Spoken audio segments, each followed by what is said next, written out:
selamat datang kembali di Let's Crochet. Oke, di video kali ini kita akan membahas tentang tutorial merajut untuk teman-teman yang masih pemula.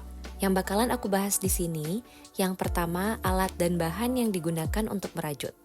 Yang kedua, cara memegang hakpen, dan yang terakhir cara membuat slip knot. Oh iya, kalau teman-teman mau tahu tentang pembahasan alat-alat rajut yang lebih detail, bisa cek di video-video aku sebelumnya ya. Oke, langsung aja kita mulai ya teman-teman. Yang pertama, alat dan bahan untuk merajut.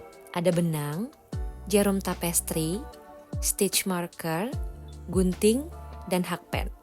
Nah, karena kita masih belajar tentang dasar-dasar merajut, jadi yang dibutuhin cuma 3 bahan ini aja ya teman-teman.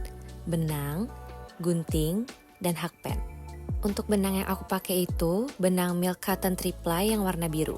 Untuk cara ngambil benangnya bisa dari bagian dalam dan bisa juga dari bagian luar seperti ini. Tapi aku saranin teman-teman ambil benangnya dari bagian dalam gini ya, biar benangnya nggak gampang ngegelinding. Yang kedua, cara memegang hakpen. Di sini aku pakai hakpen ukuran 3,25 mm. Teman-teman juga bisa pakai ukuran 3 mm ya. Nah, ada 2 cara memegang hakpen. Yang pertama itu knife hold, seperti kita sedang memegang pisau. Caranya itu, letakkan jempol di bagian bawah dan telunjuk di bagian atas seperti ini.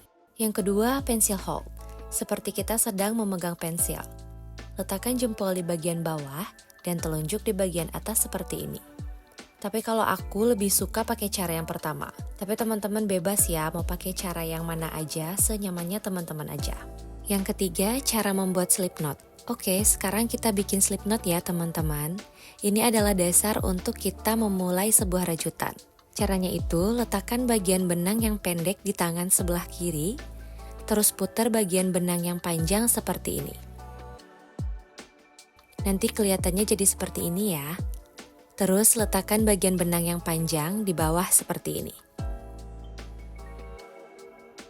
Ambil benangnya dari lubang seperti ini dan tarik.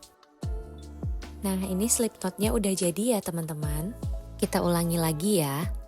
Letakkan bagian benang yang pendek di tangan kiri seperti ini. Terus putar bagian benang yang panjang.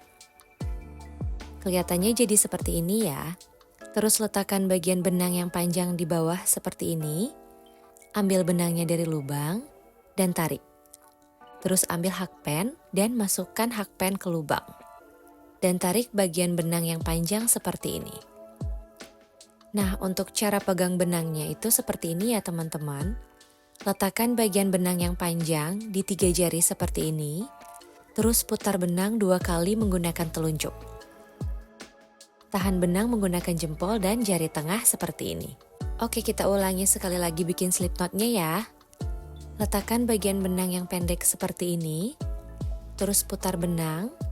Letakkan bagian benang yang panjang di bawah seperti ini. Ambil dan tarik benangnya. Ambil hakpen dan masukkan ke lubang. Terus tarik bagian benang yang panjang. Cara pegang benangnya, letakkan benang yang panjang di 3 jari, lalu putar benang 2 kali di telunjuk. Dan tahan benang menggunakan jempol dan jari tengah seperti ini. Oke teman-teman, segitu dulu untuk video kali ini. Semoga video yang aku bikin ini bermanfaat ya buat teman-teman. Jangan lupa like, komen, dan subscribe, biar aku semangat terus buat bikin video-video lainnya buat kalian. Thank you for watching and see you on the next video. Bye-bye!